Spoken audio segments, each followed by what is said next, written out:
ಸ್ವಾಗತ. ನಮಸ್ಕಾರ. ಹಾಗೆ ಎಂದಿನಂತೆ ಮಹಾಭಾರತ ಮೆಗಾ ಡಿಬೇಟ್ನಲ್ಲಿ ನಮ್ಮ ಜೊತೆಯಲ್ಲಿ ಆಡಿಯನ್ಸ್ ಕೂಡ ಇದ್ದಾರೆ. ನಮಸ್ಕಾರ, ಎಲ್ಲರಿಗೂ ಪ್ರೀತಿಯ ಸ್ವಾಗತ ಕಾರ್ಯಕ್ರಮಕ್ಕೆ. ಅಶ್ವಥ್ ನಾರಾಯಣ್ ಸರ್, ಕೋಗಿಲುವಿಂದ ಹಿಡಿದು ಬಳ್ಳಾರಿವರೆಗೂ ಅನೇಕ ಪ್ರಶ್ನೆಗಳಿದೆ. ಅದರ for a change social media ಟ್ರೆಂಡಿಂದ ನಾನು ಪ್ರಶ್ನೆ ಪ್ರಾರಂಭ ಮಾಡ್ತಾ ಇದ್ದೀನಿ. ಟ್ವಿಟ್ಟರ್ನಲ್ಲಿ ಕಾಂಗ್ರೆಸ್ ಹಾಗೆ JDS ನಡುವೆ ಹೊಸದೊಂದು ಟ್ರೆಂಡ್ ವಾರ್ ಶುರುವಾಗಿದೆ. ಡ್ಯಾಡಿ ಈಸ್ ಹೋಮ್ ಅಂತೇಳಿ. ಅಂದರೆ ಕುಮಾರಸ್ವಾಮಿ ಅವರು ರಾಜ್ಯ ರಾಜಕೀಯಕ್ಕೆ ವಾಪಸ್ ಬರ್ತಾರೆ 2028ಕ್ಕೆ ಅವರೇ CM ಅಂತ.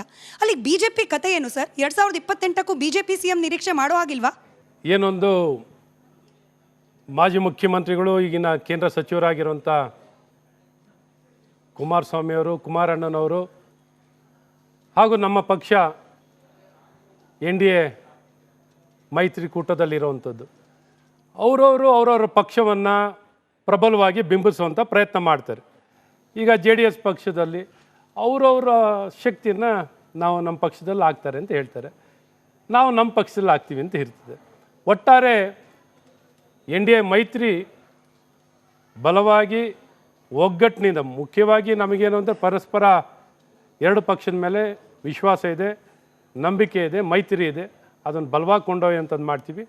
ಅವರು ಅಧಿಕೃತವಾಗಿ ಯಾರು ಈ ಮಾತುಗಳನ್ನ ಬರ್ತಿಲ್ಲ, ಆದರೂ ಬಿಂಬಿಸುವಂಥದ್ದು ಆಗ್ಬೋದು ಅವ್ರ ಪಕ್ಷದಿಂದ. ಅದಕ್ಕೇನು ನಾವೇನು ಅಭ್ಯಂತರ ಮಾಡೋವಂಥದ್ದು ಏನಿಲ್ಲ. ನಮ್ಮ ಪಕ್ಷವನ್ನು ಬಲವಾಗಿ ಕಟ್ಟುವಂಥದ್ದು ಮಾಡ್ತೀವಿ.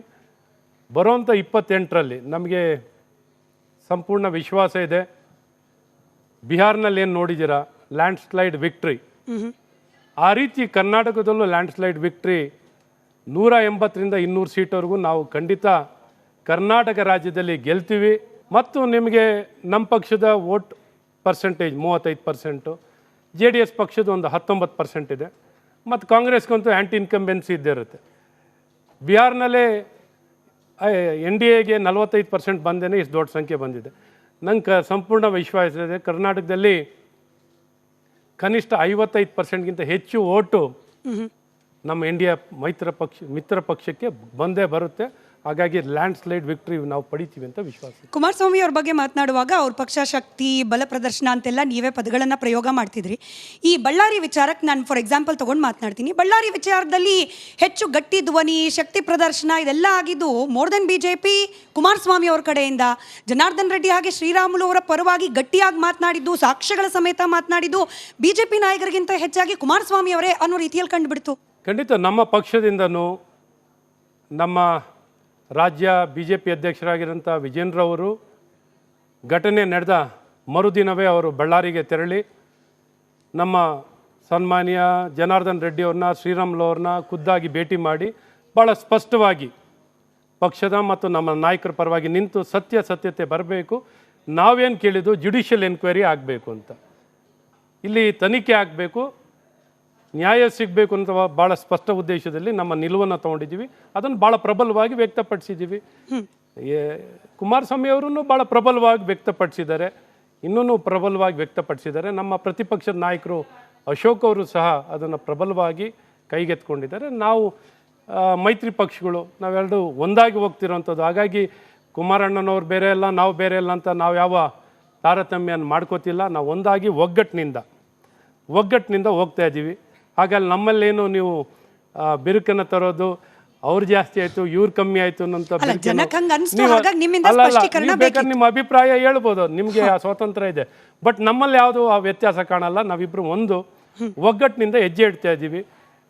ಲೋಕಸಭಾ ಚುನಾವಣೆಯಲ್ಲೂ ನೀವು ನೋಡಿದ್ದೀರಾ, ಚೆನ್ನಾಗಿ ಪರ್ಫಾರ್ಮ್ ಮಾಡಿದ್ದೀವಿ. ಇನ್ನೂ ಚೆನ್ನಾಗಿ ಪರ್ಫಾರ್ಮ್ ಮಾಡಲಿಕ್ಕೆ ಅವಕಾಶ ಇದೆ ಅಂತ ಹೇಳೋದು. BJP ವಿಷಯಗಳನ್ನು ಪಿಕ್ ಮಾಡೋದ್ರಲ್ಲಿ ಎಲ್ಲೋ ಎಡುತ್ತಾ ಇದೆ ಅನ್ನೋದಕ್ಕೆ ಇದೇ ಬಳ್ಳಾರಿಯ ಉದಾಹರಣೆ. ಜಮೀರ್ ಅಹಮದ್ ಖಾನ್ ಅವರು, ಜಿಲ್ಲಾ ಉಸ್ತುವಾರಿ ಸಚಿವರು, ನೇರವಾಗಿ ಮಾಧ್ಯಮಗಳ ಮುಂದೆ ಹೇಳ್ಬಿಡ್ತಾರೆ, ಸತೀಶ್ ರೆಡ್ಡಿ ಅವರ ಗನ್ಮ್ಯಾನ್ನಿಂದಲೇ ಹಾರಿದ ಬುಲೆಟ್ ನಮ್ಮ ಪಕ್ಷದ ಕಾರ್ಯಕರ್ತ ರಾಜಶೇಖರ್ ಪ್ರಾಣವನ್ನು ಕಳ್ಕೊಳ್ಳೋ ಹಾಗೆ ಮಾಡಿದ್ದು ಅಂತ ಹೇಳಿ. ಬಟ್ BJP ಇದನ್ನು ಸ್ಟ್ರಾಂಗ್ ಆಗಿ ಎಲ್ಲಿ ಎತ್ತಿ ಹಿಡಿದ ರೀತಿಯಲ್ಲಿ ಕಾಣಿಸ್ಲಿಲ್ಲ. ನೋ ಡೌಟ್ ನೀವು ಜನಾರ್ದನ್ ರೆಡ್ಡಿ ಅವರಿಗೆ, ಶ್ರೀರಾಮುಲು ಅವರಿಗೆ ಬೆಂಬಲವಾಗಿ ನಿಂತಿದ್ದೀರಿ. But it's an crime act, ಒಬ್ಬ ವ್ಯಕ್ತಿಯ ಕೊಲೆ ಆಗಿದೆ, ಅದರ ಆರೋಪಿ ಇಂಥವರೇ ಅಂತ ಹೇಳಿ ಜಿಲ್ಲಾ ಉಸ್ತುವಾರಿ ಸಚಿವರೇ ಹೇಳ್ತಿದ್ದಾರೆ. ಬಟ್ BJPಗರಿಗೆ ಇನ್ನೂ ಆ ಕಾನ್ಫಿಡೆನ್ಸ್ ಬಂದಿಲ್ವಲ್ಲ ಹೇಳಲಿಕ್ಕೆ ಅಂತ. ಕಾನ್ಫಿಡೆಂಟಾಗಿ ಭಾಳ ಸ್ಪಷ್ಟವಾಗಿ ಹೇಳ್ತಾ ಇದ್ದೀವಿ. ಅದರಲ್ಲೇನು ಹಿಂದೆ ಮುಂದೆ ನೋಡೋವಂಥದ್ದೇನಿಲ್ಲ. ಕಾನೂನನ್ನ ಕೈಗೆ ತೊಗೊಂಡಿದ್ದಾರೆ. ಅಲ್ಲಿ ಒಂದು ಪ್ರೈವೇಟ್ ಆರ್ಮಿಯನ್ನು ಕಟ್ಟಿಕೊಂಡು ವ್ಯವಸ್ಥಿತವಾಗಿ ಏನು ಅಧಿಕಾರಿಗಳ ಸಹಕಾರದೊಂದಿಗೆ ಜನಾರ್ದನ್ ರೆಡ್ಡಿಯವ್ರ ಮೇಲೆ ದಾಳಿ ಮಾಡೋವಂಥದ್ದು, ಅವ್ರ ಮನೆ ನುಗ್ಗುವಂಥದ್ದು, ಅವ್ರ ಮನೆ ಮೇಲೆ ಗುಂಡಾರಿಸುವಂಥ ಕೆಲಸವನ್ನು ಮಾಡಿದ್ದಾರೆ. ಕಾನೂನನ್ನ ಕೈಗೆ ತೊಗೊಂಡಿದ್ದಾರೆ. ಸ್ವತಃ ಸತೀಶ್ ರೆಡ್ಡಿ ಅವರ ಗನ್ಮ್ಯಾನ್ ಏನು ಫೈರ್ ಆಗಿರೋಂಥ ಗನ್ನಿಂದ ಫೈರ್ ಆಗಿರುವಂಥ ಬುಲೆಟ್ನಿಂದನೇ ಒಬ್ಬ ಕಾರ್ಯಕರ್ತ ತೀರೋಗಿರುವಂಥದ್ದಿದೆ. ಸೊ ಹಾಗಾಗಿ ಭರತ್ ರೆಡ್ಡಿ ಅವರು ಒಬ್ಬ ಚುನಾಯಿತ ಪ್ರತಿನಿಧಿಯಾಗಿ, ಒಬ್ಬ ಕಾನೂನು ಮಾಡೋವಂಥವರಾಗಿ, ಕಾನೂನು ತರುವಂಥವರಾಗಿ, ಲಾ ಮೇಕರ್ ಆಗಿ ಸ್ವತಃ ಕಾನೂನನ್ನ ಕೈಗೆ ತೊಗೊಂಡಿರೋದನ್ನು ನಾವು ಸಂಪೂರ್ಣವಾಗಿ ಖಂಡಿಸಿ, ಅವರ ನೆರವಿಗೆ ಸರ್ಕಾರ ನೇರವಾಗಿ ಬಂದಿದೆ.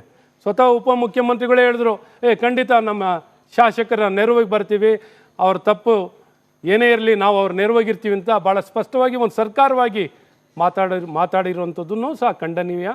ಹಾಗಾಗಿ ಇಲ್ಲಿ ನ್ಯಾಯಾಂಗ ತನಿಖೆ ಆಗಬೇಕು ಅಂತಲೂ ಭಾಳ ಸ್ಪಷ್ಟವಾಗಿ ಒತ್ತಾಯ ಮಾಡುವಂಥ ಕೆಲಸವನ್ನು ನಮ್ಮ ಪಕ್ಷದಿಂದ ಮಾಡಿದ್ವಿ. ಇವತ್ತು ಬಲವಾಗಿ ನಿಂತಿದ್ದೀವಿ. ಮತ್ತು ಬಳ್ಳಾರಿನಲ್ಲೇ ಕಾನೂನು ಸುವ್ಯವಸ್ಥೆಯ ವಿಚಾರದಲ್ಲಿ ಒಂದು ದೊಡ್ಡ ಸಮಾವೇಶನ ಮಾಡ್ತಾ ಇದ್ದೀವಿ.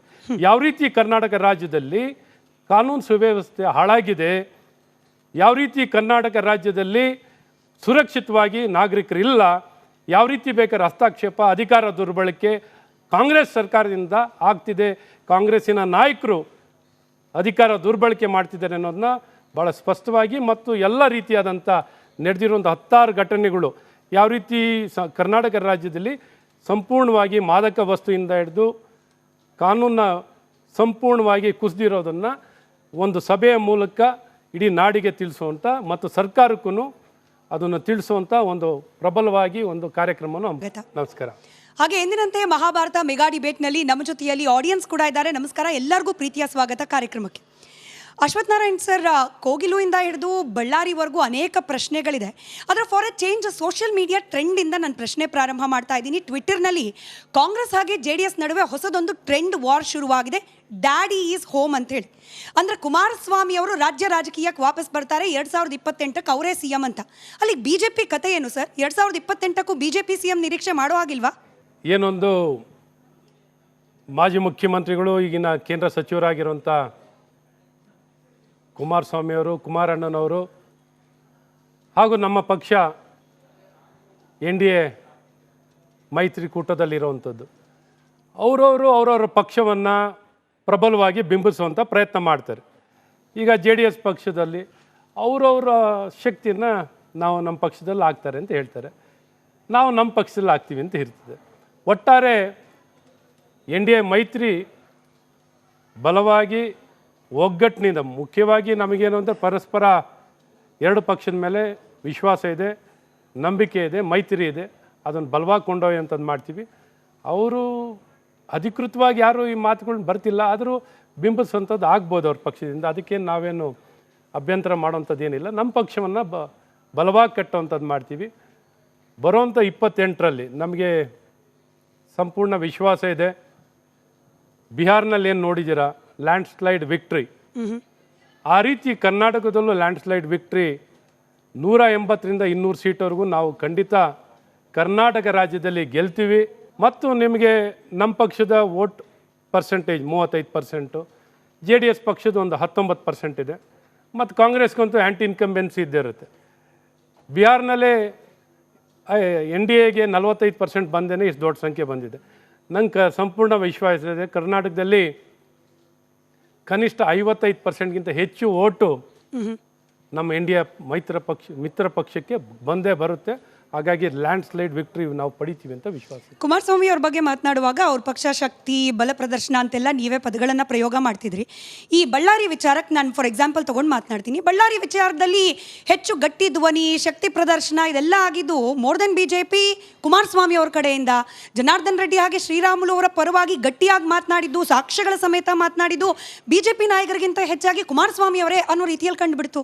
ಖಂಡಿತ ನಮ್ಮ ಪಕ್ಷದಿಂದನೂ ನಮ್ಮ ರಾಜ್ಯ BJP ಅಧ್ಯಕ್ಷರಾಗಿರೋಂಥ ವಿಜೇಂದ್ರವರು ಘಟನೆ ನಡೆದ ಮರುದಿನವೇ ಅವರು ಬಳ್ಳಾರಿಗೆ ತೆರಳಿ ನಮ್ಮ ಸನ್ಮಾನ್ಯ ಜನಾರ್ದನ್ ರೆಡ್ಡಿ ಅವ್ರನ್ನ, ಶ್ರೀರಾಮುಲು ಅವ್ರನ್ನ ಖುದ್ದಾಗಿ ಭೇಟಿ ಮಾಡಿ ಭಾಳ ಸ್ಪಷ್ಟವಾಗಿ ಪಕ್ಷದ ಮತ್ತು ನಮ್ಮ ನಾಯಕರ ಪರವಾಗಿ ನಿಂತು ಸತ್ಯತೆ ಬರಬೇಕು, ನಾವೇನು ಕೇಳಿದ್ದು ಜುಡಿಷಿಯಲ್ ಎನ್ಕ್ವೈರಿ ಆಗಬೇಕು ಅಂತ, ಇಲ್ಲಿ ತನಿಖೆ ಆಗಬೇಕು, ನ್ಯಾಯ ಸಿಗಬೇಕು ಅಂತ ಭಾಳ ಸ್ಪಷ್ಟ ಉದ್ದೇಶದಲ್ಲಿ ನಮ್ಮ ನಿಲುವನ್ನು ತೊಗೊಂಡಿದ್ದೀವಿ. ಅದನ್ನು ಭಾಳ ಪ್ರಬಲವಾಗಿ ವ್ಯಕ್ತಪಡಿಸಿದ್ದೀವಿ. ಕುಮಾರಸ್ವಾಮಿ ಅವರೂ ಭಾಳ ಪ್ರಬಲವಾಗಿ ವ್ಯಕ್ತಪಡಿಸಿದ್ದಾರೆ, ಇನ್ನೂ ಪ್ರಬಲವಾಗಿ ವ್ಯಕ್ತಪಡಿಸಿದ್ದಾರೆ. ನಮ್ಮ ಪ್ರತಿಪಕ್ಷದ ನಾಯಕರು ಅಶೋಕ್ ಅವರು ಸಹ ಅದನ್ನು ಪ್ರಬಲವಾಗಿ ಕೈಗೆತ್ಕೊಂಡಿದ್ದಾರೆ. ನಾವು ಮೈತ್ರಿ ಪಕ್ಷಗಳು ನಾವೆರಡು ಒಂದಾಗಿ ಹೋಗ್ತಿರೋವಂಥದ್ದು. ಹಾಗಾಗಿ ಕುಮಾರಣ್ಣನವ್ರು ಬೇರೆ ಇಲ್ಲ, ನಾವು ಬೇರೆ ಇಲ್ಲ ಅಂತ ನಾವು ಯಾವ ತಾರತಮ್ಯನ ಮಾಡ್ಕೋತಿಲ್ಲ. ನಾವು ಒಂದಾಗಿ ಒಗ್ಗಟ್ಟಿನಿಂದ ಹೋಗ್ತಾ ಇದ್ದೀವಿ. ಹಾಗಾಗಿ ನಮ್ಮಲ್ಲೇನು ನೀವು ಬಿರುಕನ್ನು ತರೋದು, ಅವ್ರು ಜಾಸ್ತಿ ಆಯಿತು ಇವ್ರು ಕಮ್ಮಿ ಆಯಿತು ಅನ್ನೋಂಥ ಬೇಕಾದ್ರೆ ನಿಮ್ಮ ಅಭಿಪ್ರಾಯ ಹೇಳ್ಬೋದು, ನಿಮಗೆ ಆ ಸ್ವಾತಂತ್ರ್ಯ ಇದೆ. ಬಟ್ ನಮ್ಮಲ್ಲಿ ಯಾವುದು ಆ ವ್ಯತ್ಯಾಸ ಕಾಣಲ್ಲ. ನಾವಿಬ್ಬರು ಒಂದು ಒಗ್ಗಟ್ಟಿನಿಂದ ಹೆಜ್ಜೆ ಇಡ್ತಾ ಇದ್ದೀವಿ. ಲೋಕಸಭಾ ಚುನಾವಣೆಯಲ್ಲೂ ನೀವು ನೋಡಿದ್ದೀರಾ, ಚೆನ್ನಾಗಿ ಪರ್ಫಾರ್ಮ್ ಮಾಡಿದ್ದೀವಿ. ಇನ್ನೂ ಚೆನ್ನಾಗಿ ಪರ್ಫಾರ್ಮ್ ಮಾಡಲಿಕ್ಕೆ ಅವಕಾಶ ಇದೆ ಅಂತ ಹೇಳೋದು. ಬಿಜೆಪಿ ವಿಷಯಗಳನ್ನು ಪಿಕ್ ಮಾಡೋದ್ರಲ್ಲಿ ಎಲ್ಲೋ ಎಡುತ್ತಾ ಇದೆ ಅನ್ನೋದಕ್ಕೆ ಇದೇ ಬಳ್ಳಾರಿಯ ಉದಾಹರಣೆ. ಜಮೀರ್ ಅಹಮದ್ ಖಾನ್ ಅವರು ಜಿಲ್ಲಾ ಉಸ್ತುವಾರಿ ಸಚಿವರು ನೇರವಾಗಿ ಮಾಧ್ಯಮಗಳ ಮುಂದೆ ಹೇಳ್ಬಿಡ್ತಾರೆ, ಸತೀಶ್ ರೆಡ್ಡಿ ಅವರ ಗನ್ಮ್ಯಾನ್ನಿಂದಲೇ ಹಾರಿದ ಬುಲೆಟ್ ನಮ್ಮ ಪಕ್ಷದ ಕಾರ್ಯಕರ್ತ ರಾಜಶೇಖರ್ ಪ್ರಾಣವನ್ನ ಕಳ್ಕೊಳ್ಳೋ ಹಾಗೆ ಮಾಡಿದ್ದು ಅಂತ ಹೇಳಿ. ಬಟ್ ಬಿಜೆಪಿ ಇದನ್ನ ಸ್ಟ್ರಾಂಗ್ ಆಗಿ ಎಲ್ಲಿ ಎತ್ತಿ ಹಿಡಿದ ರೀತಿಯಲ್ಲಿ ಕಾಣಿಸ್ಲಿಲ್ಲ. ನೋ ಡೌಟ್ ನೀವು ಜನಾರ್ದನ್ ರೆಡ್ಡಿ ಅವರಿಗೆ, ಶ್ರೀರಾಮುಲು ಅವರಿಗೆ ಬೆಂಬಲವಾಗಿ ನಿಂತಿದ್ದೀರಿ. But it's an crime act, ಒಬ್ಬ ವ್ಯಕ್ತಿಯ ಕೊಲೆ ಆಗಿದೆ, ಅದರ ಆರೋಪಿ ಇಂಥವರೇ ಅಂತ ಹೇಳಿ ಜಿಲ್ಲಾ ಉಸ್ತುವಾರಿ ಸಚಿವರೇ ಹೇಳ್ತಿದ್ದಾರೆ. ಬಟ್ ಬಿಜೆಪಿಗರಿಗೆ ಇನ್ನೂ ಆ ಕಾನ್ಫಿಡೆನ್ಸ್ ಬಂದಿಲ್ವಲ್ಲ ಹೇಳಲಿಕ್ಕೆ ಅಂತ. ಕಾನ್ಫಿಡೆಂಟಾಗಿ ಭಾಳ ಸ್ಪಷ್ಟವಾಗಿ ಹೇಳ್ತಾ ಇದ್ದೀವಿ. ಅದರಲ್ಲೇನು ಹಿಂದೆ ಮುಂದೆ ನೋಡೋವಂಥದ್ದೇನಿಲ್ಲ. ಕಾನೂನನ್ನ ಕೈಗೆ ತೊಗೊಂಡಿದ್ದಾರೆ. ಅಲ್ಲಿ ಒಂದು ಪ್ರೈವೇಟ್ ಆರ್ಮಿಯನ್ನು ಕಟ್ಟಿಕೊಂಡು ವ್ಯವಸ್ಥಿತವಾಗಿ ಏನು ಅಧಿಕಾರಿಗಳ ಸಹಕಾರದೊಂದಿಗೆ ಜನಾರ್ದನ್ ರೆಡ್ಡಿಯವ್ರ ಮೇಲೆ ದಾಳಿ ಮಾಡೋವಂಥದ್ದು, ಅವ್ರ ಮನೆ ನುಗ್ಗುವಂಥದ್ದು, ಅವ್ರ ಮನೆ ಮೇಲೆ ಗುಂಡಾರಿಸುವಂಥ ಕೆಲಸವನ್ನು ಮಾಡಿದ್ದಾರೆ. ಕಾನೂನನ್ನ ಕೈಗೆ ತೊಗೊಂಡಿದ್ದಾರೆ. ಸ್ವತಃ ಸತೀಶ್ ರೆಡ್ಡಿ ಅವರ ಗನ್ಮ್ಯಾನ್ ಏನು ಫೈರ್ ಆಗಿರೋಂಥ ಗನ್ನಿಂದ ಫೈರ್ ಆಗಿರುವಂಥ ಬುಲೆಟ್ನಿಂದನೇ ಒಬ್ಬ ಕಾರ್ಯಕರ್ತ ತೀರೋಗಿರುವಂಥದ್ದಿದೆ. ಸೊ ಹಾಗಾಗಿ ಭರತ್ ರೆಡ್ಡಿ ಅವರು ಒಬ್ಬ ಚುನಾಯಿತ ಪ್ರತಿನಿಧಿಯಾಗಿ, ಒಬ್ಬ ಕಾನೂನು ಮಾಡೋವಂಥವರಾಗಿ, ಕಾನೂನು ತರುವಂಥವರಾಗಿ, ಲಾ ಮೇಕರ್ ಆಗಿ ಸ್ವತಃ ಕಾನೂನನ್ನ ಕೈಗೆ ತೊಗೊಂಡಿರೋದನ್ನು ನಾವು ಸಂಪೂರ್ಣವಾಗಿ ಖಂಡಿಸಿ, ಅವರ ನೆರವಿಗೆ ಸರ್ಕಾರ ನೇರವಾಗಿ ಬಂದಿದೆ. ಸ್ವತಃ ಉಪಮುಖ್ಯಮಂತ್ರಿಗಳೇ ಹೇಳಿದ್ರು, ಖಂಡಿತ ನಮ್ಮ ಶಾಸಕರ ನೆರವಿಗೆ ಬರ್ತೀವಿ, ಅವ್ರ ತಪ್ಪು ಏನೇ ಇರಲಿ ನಾವು ಅವ್ರ ನೆರವಾಗಿರ್ತೀವಿ ಅಂತ ಭಾಳ ಸ್ಪಷ್ಟವಾಗಿ ಒಂದು ಸರ್ಕಾರವಾಗಿ ಮಾತಾಡಿರುವಂಥದ್ದನ್ನು ಸಹ ಖಂಡನೀಯ. ಹಾಗಾಗಿ ಇಲ್ಲಿ ನ್ಯಾಯಾಂಗ ತನಿಖೆ ಆಗಬೇಕು ಅಂತಲೂ ಭಾಳ ಸ್ಪಷ್ಟವಾಗಿ ಒತ್ತಾಯ ಮಾಡುವಂಥ ಕೆಲಸವನ್ನು ನಮ್ಮ ಪಕ್ಷದಿಂದ ಮಾಡಿದ್ವಿ. ಇವತ್ತು ಬಲವಾಗಿ ನಿಂತಿದ್ದೀವಿ. ಮತ್ತು ಬಳ್ಳಾರಿನಲ್ಲೇ ಕಾನೂನು ಸುವ್ಯವಸ್ಥೆಯ ವಿಚಾರದಲ್ಲಿ ಒಂದು ದೊಡ್ಡ ಸಮಾವೇಶನ ಮಾಡ್ತಾ ಇದ್ದೀವಿ. ಯಾವ ರೀತಿ ಕರ್ನಾಟಕ ರಾಜ್ಯದಲ್ಲಿ ಕಾನೂನು ಸುವ್ಯವಸ್ಥೆ ಹಾಳಾಗಿದೆ, ಯಾವ ರೀತಿ ಕರ್ನಾಟಕ ರಾಜ್ಯದಲ್ಲಿ ಸುರಕ್ಷಿತವಾಗಿ ನಾಗರಿಕರಿಲ್ಲ, ಯಾವ ರೀತಿ ಬೇಕಾದ್ರೆ ಹಸ್ತಕ್ಷೇಪ, ಅಧಿಕಾರ ದುರ್ಬಳಕೆ ಕಾಂಗ್ರೆಸ್ ಸರ್ಕಾರದಿಂದ ಆಗ್ತಿದೆ, ಕಾಂಗ್ರೆಸ್ಸಿನ ನಾಯಕರು ಅಧಿಕಾರ ದುರ್ಬಳಕೆ ಮಾಡ್ತಿದ್ದಾರೆ ಅನ್ನೋದನ್ನ ಭಾಳ ಸ್ಪಷ್ಟವಾಗಿ ಮತ್ತು ಎಲ್ಲ ರೀತಿಯಾದಂಥ ನಡೆದಿರುವಂಥ 10 ಘಟನೆಗಳು ಯಾವ ರೀತಿ ಕರ್ನಾಟಕ ರಾಜ್ಯದಲ್ಲಿ ಸಂಪೂರ್ಣವಾಗಿ ಮಾದಕ ವಸ್ತುವಿಂದ ಹಿಡಿದು ಕಾನೂನನ್ನ ಸಂಪೂರ್ಣವಾಗಿ ಕುಸಿದಿರೋದನ್ನು ಒಂದು ಸಭೆಯ ಮೂಲಕ ಇಡೀ ನಾಡಿಗೆ ತಿಳಿಸುವಂಥ ಮತ್ತು ಸರ್ಕಾರಕ್ಕೂ ಅದನ್ನು ತಿಳಿಸುವಂಥ ಒಂದು ಪ್ರಬಲವಾಗಿ ಒಂದು ಕಾರ್ಯಕ್ರಮವನ್ನು ಹಮ್ಮಿಕೊಂಡಿದ್ದೀವಿ.